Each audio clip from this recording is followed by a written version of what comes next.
수험생을 위한 기도회로 우리가 함께 모였습니다. 여호수아 강의 오늘 10번째 시간입니다. 여호수아 강의 10번째, 여호수아 7장 1절로 15절까지 말씀을 우리가 함께 나누도록 하겠습니다. 저와 여러분들이 교독합니다. 여호수아 7장 1절입니다. 이스라엘 자손들이 온전히 바친 물건으로 말미암아 범죄하였으니 이는 유다 지파 세라의 증손 삽디의 손자 갈미의 아들 아간이 온전히 바친 물건을 가졌음이라. 여호와께서 이스라엘 자손들에게 진노하시니라. 여호수아가 여리고에서 사람을 매일 근처로 그에게 말하여 이르되 올라가서 그 땅을 정탐하라 하매 그 사람이 올라가서 아이를 정탐하고 여호수아에게로 돌아와 그에게 이르되 백성을 다 올라가게 하지 말고 2,3,000명만 올라가서 아이를 치게 하소서. 그들은 소수이니 모든 백성을 그리로 보내어 수고를 수고롭게 하지 마소서 하므로 백성 중 3,000명쯤 그리로 올라갔다가 아이 사람 앞에서 도망하니 아이 사람이 그들을 36명쯤 쳐 죽이고 성문 앞에서부터 스바림까지 쫓아가 내려가는 비탈에서 쳤으므로 백성의 마음이 녹아 물같이 된지라. 여호수아가 옷을 찢고 이스라엘 장로들과 함께 여호와의 궤 앞에서 땅에 엎드려 머리에 티끌을 뒤집어 쓰고 동물들을 쫓아가 이르되 슬프도소이다. 주 여호와여 어찌하여 이 백성을 인도하여 요단을 건너게 하시고 우리를 아모리 사람의 손에 넘겨 멸망시키라 하셨나이까. 우리가 요단 저쪽을 만족하게 여겨 거주하였다면 좋을 뻔하였나이다.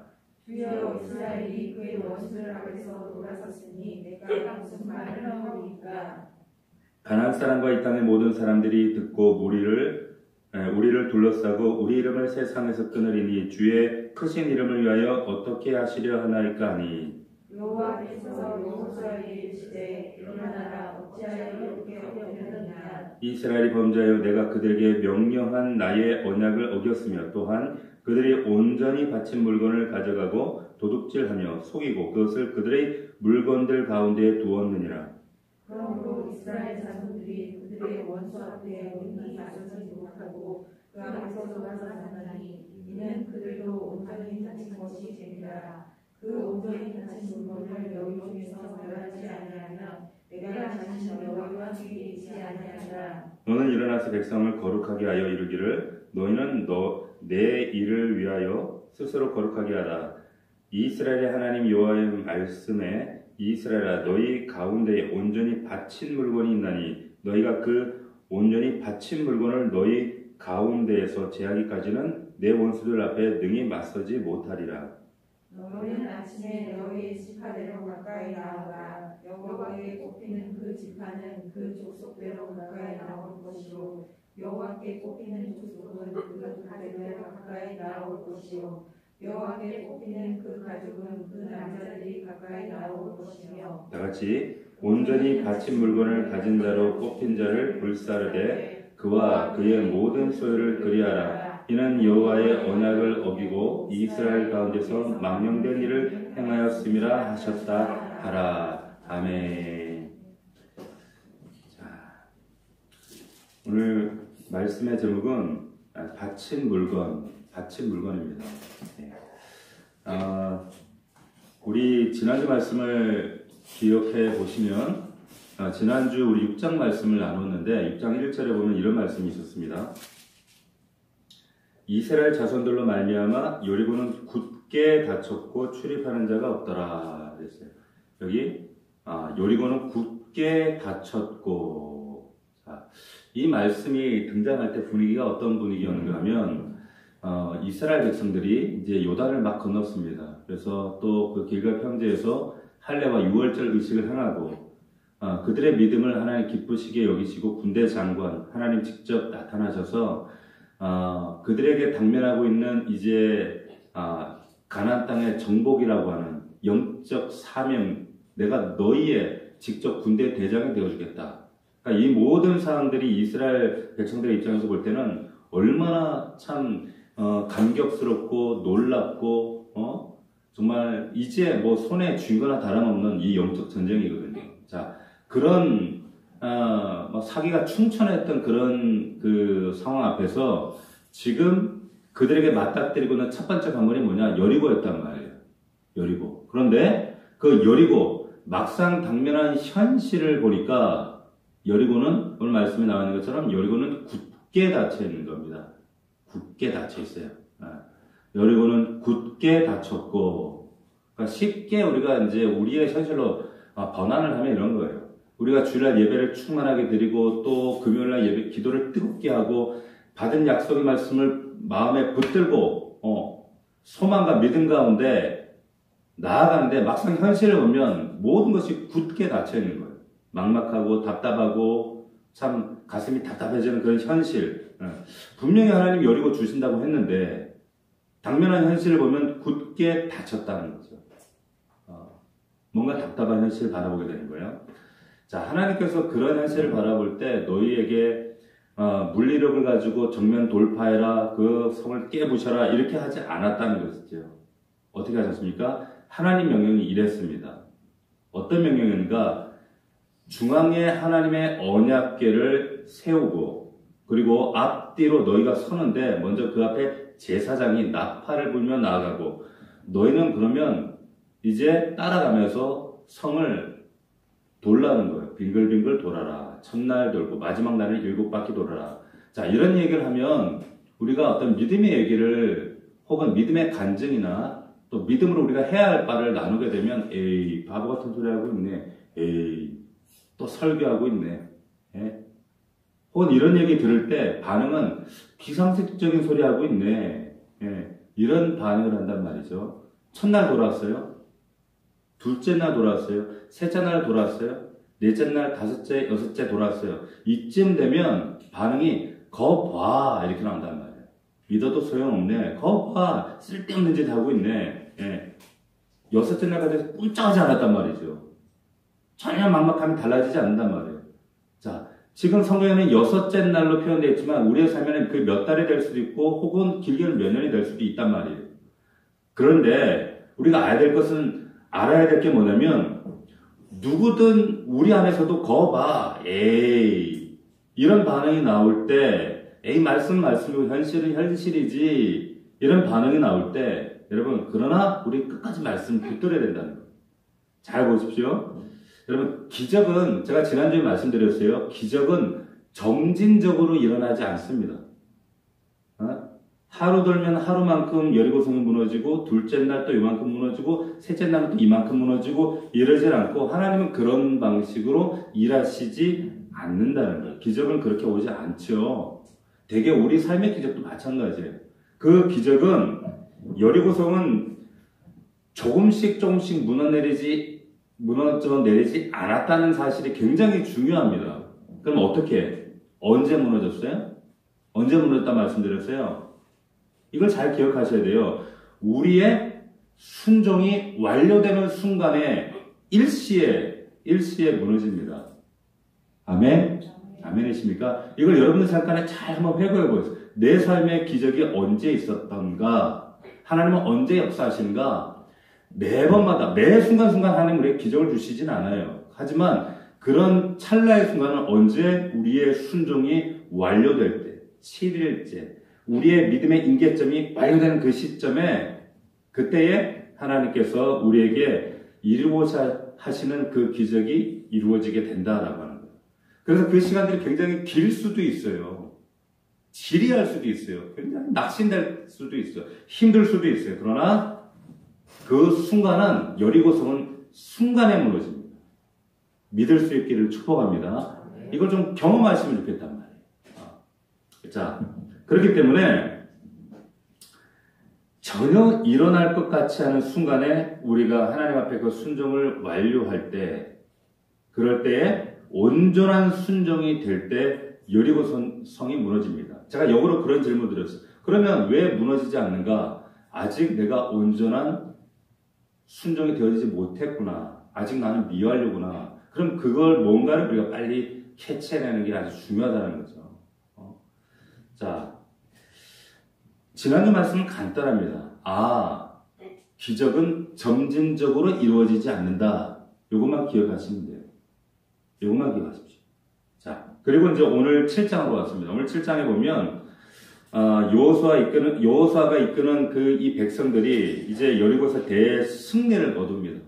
거두고 정말 얼마나 그 안에 감격과 이 말 같지 않은 일이 눈앞에 현실로 이루어진 거 아니에요? 우리가 지난주에 이 성이 무너져 내린 것까지 자세하게 나누지 않았습니다. 그런데 그 승리의 감격을 경험한 대승리를 경험한 이 백성들 앞에 항상 여러분들이 또 기억해야 될 게 있어요. 시험은 항상 대승리를 경험한 이후에 옵니다. 항상 영적 감격과 희열과 승리감에 도취되어 있을 때 우리가 기적을 체험한 이후에 반드시 시험이 와요. 그래서 고린도전서 10장에도 그런즉 선줄로 생각하는 자는 넘어질까 조심하라. 그래서 말씀하시는 거예요. 이겼다 외칠 때 꼭 시험이 옵니다. 반드시 시험이 와요.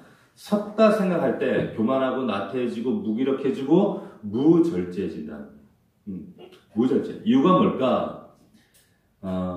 자아 비대증 같은 거예요. 쉽게 얘기하면. 이게 무슨 말이냐면 상담하기 위해서 쓰는 얘기인데 자아 비대증이라는 말이 있어요. 이게 무슨 말이냐면 쉽게 얘기하면 제가 우리 교회를 시작하기 전에 있던 교회에 어떤 집사님과 상담을 한 적이 있습니다.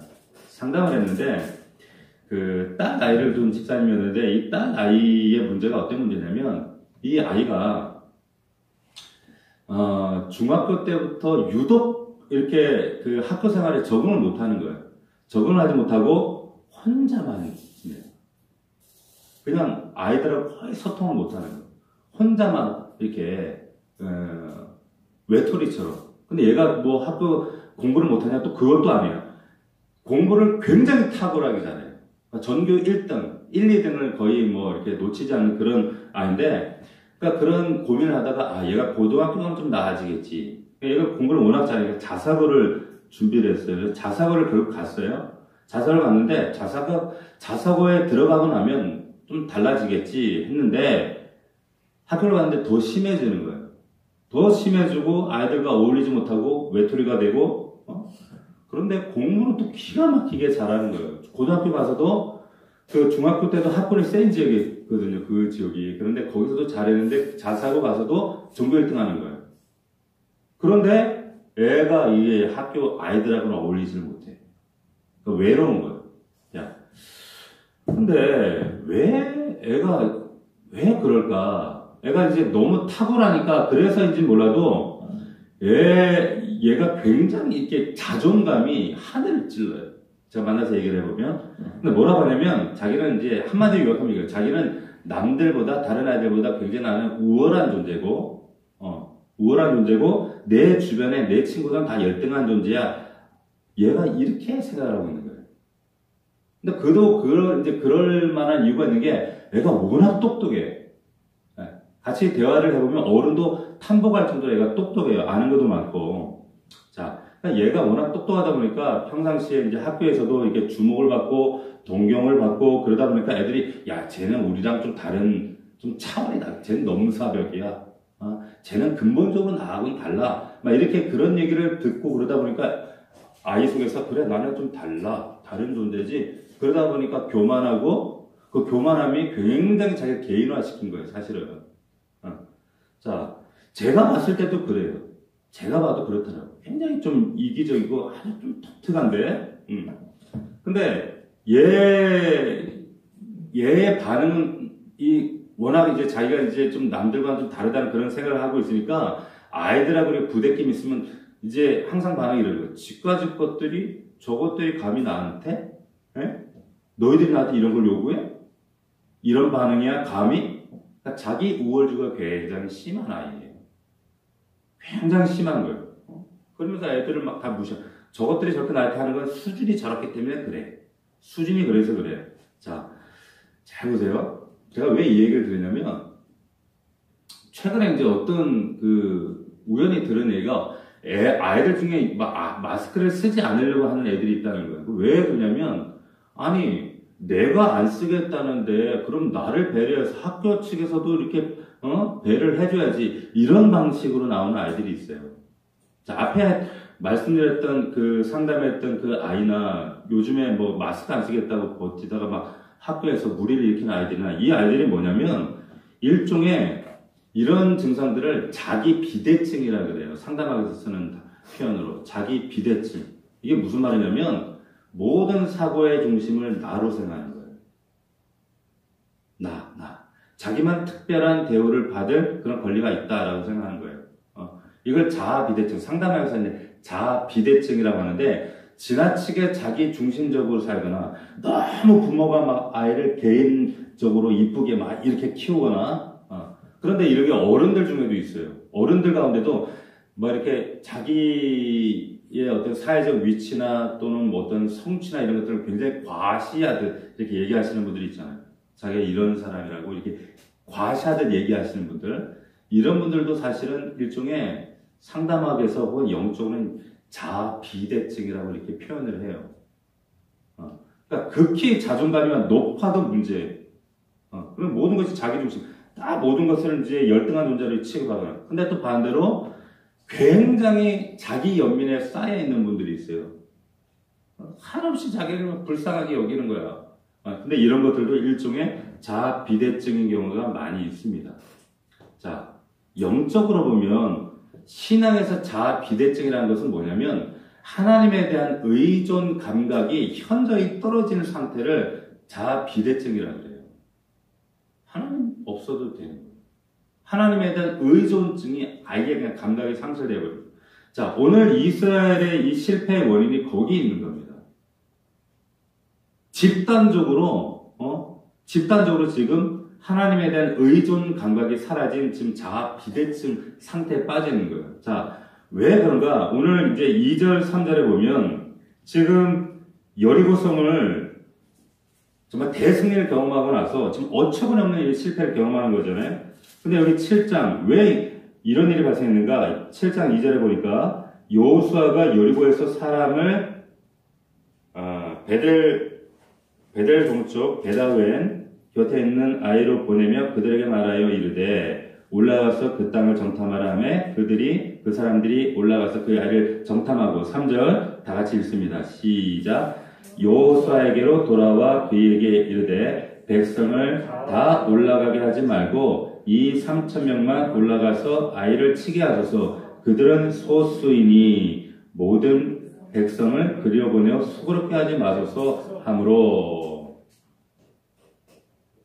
자, 영적으로 자아 비대증 얘기를 했어요. 여기 보니까 왜 지금 이들이 그런 증상이냐 제가 말씀드렸냐면 여기 3절에 뭐라고 했냐면 그들은 소수니 이렇게 기록을 하고 있어요. 그들은 소수니. 여러분 믿음은 하나님 바라보는 거예요. 맞습니까? 자신감의 근거가, 담담의 근거가 하나님께 있으면 문제가 없어요. 그런데 우리는 다수고 그들은 소수다 하면서 이거 자랑하면 안 되는 거죠. 근데 문제는 뭐냐면 하나님에 대한 의존 감각이 사라져버린 상태예요. 지금 하나님을 바라볼 때 이 사람들이 하나님 때문에 이겼지 자기들 때문에 이긴 게 아니거든요. 자기들 때문에 이긴 게 아니란 말이에요. 지금 착각하고 있는 거예요. 큰 착각. 어떤 착각이냐? 지금 이 사람들이 지금 성공한 이유가 지금 여리고성을 무너뜨린 이유가 지금 자기들이 무너뜨렸다고 착각하고 있는 거예요. 지금 여리고성은 자기들이 무너뜨린 게 아니죠. 누가 무너뜨리신 거예요? 하나님이 하신 거예요. 너희는 어떻게 해요? 그냥 따라만 가? 언약궤를 세워라? 그리고 나팔 부는 사람 앞에 제사장 세워라? 그리고 군대가 앞뒤로 서서 따라가라? 돌아라? 자, 그래서 성이 무너졌어요. 이거 누가 무너뜨린 거예요? 하나님이 한 거예요. 하나님이 하셨는데 자기들이 했다고 착각하는 거예요. 그러니까 걔네들은 소수야. 우린 다수잖아. 그러면 자기가 다수였기 때문에 여리고성도 무너진 거예요? 아니죠. 착각하고 있는 겁니다. 착각하고 있는 거예요. 여러분, 자아 비대증에 빠지면 자아 중심성, 이거는 제가 분명 말씀드렸지만 이건 죄라고 말했어요. 선악과를 따먹었다. 이거는 따먹은 게 그 죄가 아니라 뭐예요? 자기 중심성으로 바뀌었다는 거예요. 내 힘으로 할 수 있다는 이거 자체가 죄예요. 뭐 살인했다, 거짓말했다 이게 죄가 아니라 그것은 자기 중심성 그 죄를 선악과를 따먹은 죄의 결과로 나타난 증상들이 그렇다는 거죠. 그게 자범죄란 말이에요. 근데 성경이 말하는 죄는 철저하게 자기 중심적으로 사고하는 거예요. 내가 주인 되는 거 말하자면. 그러니까 지금 이 사람들이 이스라엘 백성들이 지금 육신의 것만 보고 지금 하나님이 하신 건 말씀이나 하나님 하셨던 역사나 과거의 기적들이 이런 것들 하나도 눈에 안 들어오는 거예요. 그러니까 지는 겁니다. 지는 거예요. 자, 또 하나가 그 증거로 그 나타났던 하나의 이들이 영적으로 철저하게 비대해진 것을 지금 하나님께서 지금 이제 말씀을 때 우리에게 그 증거를 하시는데 두 번째 그 증거가 뭐냐면 6장 27절에 보면 우리 지난주에 나눴던 6장 27절 말씀에 보면 이런 말씀이 나오죠. 같이 한번 읽어봅시다. 시작. 여호와께서 여호사와 함께 하시니 여호사의 소문이 그 온 땅에 퍼지니라. 자, 여리고성의 승리도 하나님이 하신 것이고 지금 그 소문이 온 땅에 퍼지게 된 것도 누가 하시는 거예요? 여호와께서 하셨다고 그랬어요. 여호수아께 하나님께서 자, 여호와께서 여호수아와 함께 하시니 명성이 온 땅에 퍼졌다. 그런데 이스라엘 백성들이 이 승리를 경험한 이후에 바닥으로 떨어졌단 말이에요. 왜? 자신들이 그렇게 했다고 믿는 거예요. 자신들이. 이건 뭡니까? 교만했기 때문에 그런 거죠. 3절을 다시 보면 지금 정탐꾼들이 여리고성과 비교해서 상대적으로 작은 그 아이성을 보고 들어와서 뭐라고 얘기하는가 하면 백성들 다 올라가게 말고 2-3천 명만 올라가서 아이를 칩시다. 이렇게 얘기하는 거죠. 그러면서 그들은 소수입니다. 백성들 그리 보내서 수고롭게 하지 맙시다. 여기 누가 배제되어 있는 거예요? 하나님이 철저히 배제되어 있는 겁니다.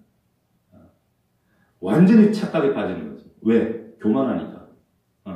전력을 비교하니까 팩트상으로 보면은 팩트가 그렇다는 말이지 이게 뭘 그렇게 교만한 겁니까? 이렇게 따질 수도 있어요. 그런데 이 말의 함정은 뭡니까? 자신들이 지금 여리고성 함락시켰다는 얘기예요. 결국에. 여러분 잘 들으세요. 이 사람들이 한 것은 나팔 불 때 소리 지른 거 그거밖에 없어요. 우리가 영적으로 어떤 하나님이 주시는 큰 승리를 경험했을 때, 우와, 이건 정말 하나님이 하신 일이야 라는 사실을 우리가 체험하고 나서 항상 왜 작은 아이성 앞에서 무너지는가? 영적 비대증에 빠지기 때문에 그렇습니다.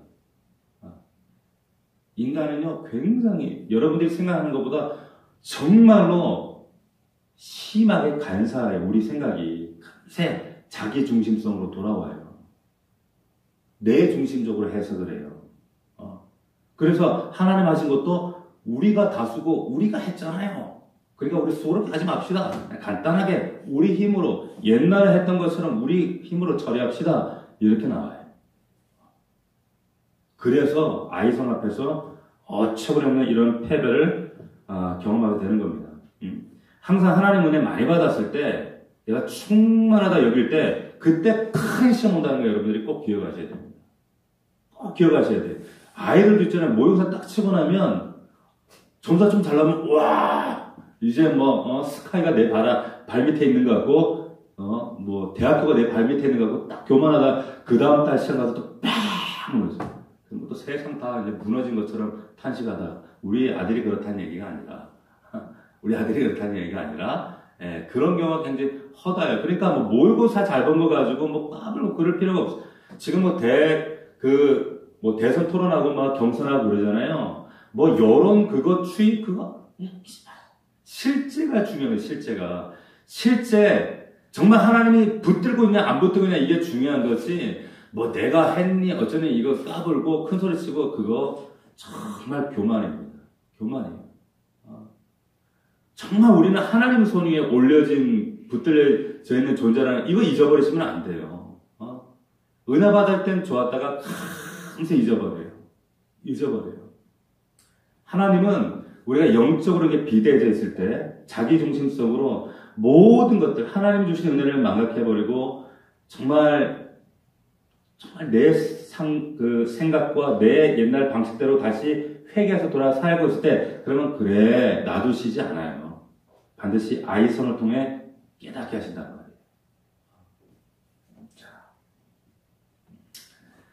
자, 또 이들이 실패한 또 이유가 또 하나 있어요. 그게 뭐냐? 여기 보면 4절 말씀에 보면 3,000명쯤 올라갔다 말씀하고 있어요. 3,000명쯤 올라갔다 그랬어요. 그런데 8장에 보면 8장 1절을 보시면 이런 말씀이 있습니다. 여호와께서 여호수아에게 이르시되 두려워하지 말라 놀라지 말라 군사를 다 거느리고 일어나 아이성으로 올라가라 이렇게 얘기하세요. 자, 앞에는 자기들이 잘났다고 할 때는 아니 뭐 3,000명쯤 올라가자 뭐 수고롭는데 힘쓰지 말고 그냥 나중에 이들이 정신 차리고 나서는 어떻게 합니까? 다 올라가는 거예요. 그럼 앞에서는 뭐 했단 말이에요? 최선을 다 안 했단 말이에요. 최선을 다 안 한 거예요. 신앙생활은 제가 누차 말씀드리지만 주여 주시옵소서 하고 감나무 밑에 입 벌리고 있는 거 아닙니다. 내 몫을 하는 거예요. 최선을 다하는 거예요. 하나님 주시는 믿음과 소망을 가지고 내 몫의 순종을 감당하셔야 됩니다. 그래야 역사하는 거예요. 이들은 최선을 다 안 했어요. 뒤에 가서 정신 차리고 나서 다 거느리고 올라갔다 말씀하고 있잖아요. 그러자 그 작은 아이성도 여리고성처럼 무너지게 되는 그런 놀라운 역사를 경험하게 된 줄로 믿습니다. 여러분, 제가 가만히 보면 이거는 뭐 교회나 밖이나 똑같아요. 인류 인생과 삼류 인생의 차이가 뭐냐? 인류 인생들은 정말 잘 나가는 사람들, 신앙적으로 잘 나가는 인생들은 뭐냐? 뭐 여리고성이든 아이성이든 큰일이든 작을이든 한결같아요. 한결같이 최선을 합니다. 가정이든 교회든 한결같이 최선을 다해요. 간사하지 않아요. 좀 나아지면 또 딴짓하고 그러지 않아요. 삼류 인생들을 보면, 신앙도 삼류들을 보면, 변덕이 많아요. 이랬다, 저랬다, 이랬다, 저랬다. 이래서는 안 된다는 거예요. 이제 좀 나아져야 되죠. 이제 홍해를 지나서 광야를 통과하고 요단을 건넜으면 이제 본격적인 신앙생활 하시는 거예요. 아멘이십니까? 내 위치가 어딘가 분명히 아셔야겠지만 적어도 내가 지금 영적 전쟁, 지금 가나안 땅 한가운데 있다라면 이제는 옛날처럼 변덕 떠는 이런 신앙 너 안 된다는 거예요. 하나님 그 기뻐하시지 않습니다. 그래서 이제는 군사를 다 거느리고 나가는 거예요. 자, 우리가 하나님 앞에 최선의 열심을 다해서 가정에서나 교회 안에서나 밖에서나 정말 순종을 다하고 우리의 직분의 사명을 다하고 정말 하나님이 요구하시는 그 믿음의 분량을 다해 나갈 때 하나님께서 역사하시는데 가장 중요한 결정적인 그 하나를 이걸 하지 못하면 실패해요. 그게 뭐냐? 기도가 사라지면 또 실패합니다. 자, 지금 정말 어처구니없는 사건을 경험한 이후에 여호수아가 지금 여기 말씀해 보면 가장 적극적으로 행했던 그 태도가 있어요. 그게 뭐냐면 여기 보면은 지금 7절에 보면 이르되 슬프도소이다 주 여호와여 어찌하여 이렇게 나아간단 말이에요. 뭡니까? 기도하는 거예요. 그런데 아이성 전투 앞에서 기도했다는 얘기가 없습니다. 그리고 여리고성을 돌 때 제가 지난주 말씀드렸지만 여리고성을 도는 행위, 말씀을 앞세우고 나팔을 불고 제사장을 앞세우고 백성들이 따라하는 이 행렬은 어떤 행렬이라고 그랬어요? 예배 행렬이라고 그랬어요. 예배였단 말이에요. 철저한 순종의 예배 행렬이었어요. 그런데 아이성은 일체각이 없었어요. 예배도 없었고 기도도 없었고 하나님을 신뢰하는 것도 없었고 철저히 자기 중심성으로 돌아가 있었단 말이에요. 네. 이게 철저한 실패의 아주 중요한 원인 중에 하나였습니다. 자, 승리하기 위해서 어떻게 해야 돼요? 기도를 회복하시면 돼요. 기도의 자리 회복하면 됩니다. 예. 지금 이때 아이성의 이 싸움에서는 전혀 기도가 없었다는 거. 그런데 여호수아가 기도를 회복하죠. 하나님 슬픕니다. 어떻게 이럴 수가 있습니까? 이럴 수가 있습니까? 그럴 때 하나님께서 바로 응답하시는 장면이 나와요. 바로 응답하신단 말이에요. 몇 절입니까? 10절이죠. 여호와께서 여호수아에게 이르시되 일어나라. 어찌하여 이렇게 엎드렸느냐? 하나님이 지체하지 않고 응답하셔요. 우리가 때로는 무지해서 어리석어서 영적 자아 비대증에 빠져서 하나님 금세 승리에 도취해서 하나님 잊어버리고 좀 어처구니없는 아이성 앞에 주저앉아 있을 때 우리가 기도의 자리만 회복하면, 기도의 능력만 회복하면 하나님께서 즉시로 응답하시는 줄로 믿습니다. 이게 단순한 영적 원리예요. 단순한. 제가 며칠 전에도 어떤 성도하고 얘기를 나누면서 생각지도 않은 이런 문제가 터졌어요, 목사님. 이런 사건이 터졌어요. 그런데 알아요. 제가 따로 진단 안 해도 제가 사실은 영적으로 제 남편과 밑바닥이에요. 그 고백을 자기 입으로 하더라고요. 그럼 어떻게 해야 돼요? 기도 회복하시면 돼요. 기도 회복하면 됩니다. 오늘 예배를 온라인으로 드리고 있는지 어쩐지 모르겠지만 기도 회복하십시오. 회복하셔야 돼요. 그 외에는 다른 회복의 방법이 없어요. 자꾸 뒷걸음질 치다가 결국은 어떻게 됩니까? 발목아서 부러지든지 구덩이에 빠지든지 그러지 않겠어요. 그리고 나서 항상 신앙생활에 보면 이렇게 수리형이 있고 정비형이 있다라고 제가 말씀을 드린 적이 있어요. 뭐예요? 수령은 그냥 사고가 딱 나가지고 하나님 살려주세요. 그리고 나서 차 고치는 거예요. 수리형. 근데 정비형은 뭐예요? 사고 나기 전에, 엔진 고장 나기 전에, 문제 생기기 전에 미리미리 정비하는 거예요. 미리미리 고치는 거예요. 미리미리 들여다보는 거예요. 그 정비하는 방법이 뭐예요? 하나님 말씀 붙들고 묵상하고 기도하는 거예요. 기도하는 겁니다. 이게 수리신앙이에요. 정비신앙이에요. 우리 넘치는 교회 식구들은 다 정비신앙이 될 수 있기를 주의 이름으로 축복합니다. 우리가 수고를 배로 덤으로 할 필요가 없잖아요. 우리가 정말로 우리에게 주신 하나님의 그 유능한 은사를 은사대로 잘 활용해서 아름답게 쓰임받기 위해서는 기도하셔야 돼요. 기도하셔야 됩니다. 그리고 우리의 자녀들을 위해 기도하셔야 돼요. 아이들이 사고치고 문제 생기고 어려움 생기고 그러고 나서 기도하는 게 아니라 그러기 전에 미리미리 기도해야 또 그 기도하는 그 역사들이, 씨앗들이 쌓여야 하루아침에 되어지지 않거든요. 이게 쌓여야 이 하나님 역사하시지, 하루아침에 하나님 응답하시지 않습니다. 기도하는 것만이 우리가 여리고 성에서 뿐만 아니라 아이성에서도 승리하는 비결인 줄로 믿습니다. 단순해요. 우리가 이 말씀 모릅니까? 얼마나 많이 보았습니까? 가장 중요한 건 뭐예요? 이런 패배 가장 중요한 원인은 아까도 말씀드렸지만 영적인 자아 비대증이에요. 이게 뭐예요? 하나님에 대한 영적인 의존적 감각이 떨어지면 영적 자아 비대증으로 빠져요. 그러니까 자기 중심으로 모든 게 그냥 세상 모든 가정도 그렇고 사업도 그렇고 모든 것들이 천동설로 돌아가는 거예요. 근데 하나님이 이걸 바꿔야 되잖아요. 야, 그거 아니야? 지동설로 바뀌어야 돼. 이게 진리야. 그러기 위해서 하나님이 훈련하시고 연단하신단 말이죠. 여러분 오늘 말씀을 통해서 다시 한번 우리의 영적 자아 비대증이 있다면 빨리 우리 말씀과 기도로 다이어트 합시다. 돌아섭시다. 회복합시다. 그래서 정말로 우리가 어처구니 없는 혹여나 지금 이런 아이성 앞에 앉아있는 성도들이 있다면 간단해요. 깨닫고 하나님 앞에 엎드려서 기도로 예배로 회복하시면 됩니다. 아멘. 그럴 때 정말 하나님께서 다시 한번 놀라운 이 여리고의 성의 승리와 또 이후의 아이성의 정말 정복의 승리를 허락해 주실 줄로 믿습니다.